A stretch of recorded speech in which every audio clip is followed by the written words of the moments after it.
מה אומרת האות ה'? מעניין אתכם? תוכלו לבדוק ממש עכשיו. אם זו פעם ראשונה שאנחנו מפגשים, נעים מאוד.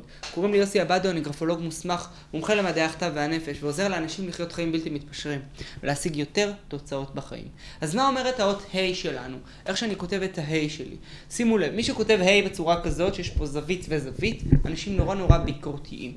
מי שכותב את ה-ה' הזאת, כן, בצורה כזאת, יש לנו פה קו מאוד גדול של קמר, וגם כאן קמר קטן, בצורה מאוד מהירה, זה אנשים שמחפשים קיצורי דרך. למה? זה מאוד מהיר ונורא קצר, כן?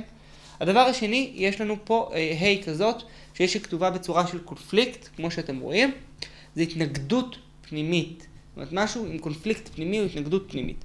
הדבר השני, מי שכותב ה' כזאת, כן, תקועים בעבר, כנראה זה משהו מלברוח מהבית, או בעיות שקשורות בעבר, בגרעין המשפחתי בבית, מעניין, צריך לבדוק מתכונה אחת, מאות אחת, אי אפשר באמת לקבוע כלום.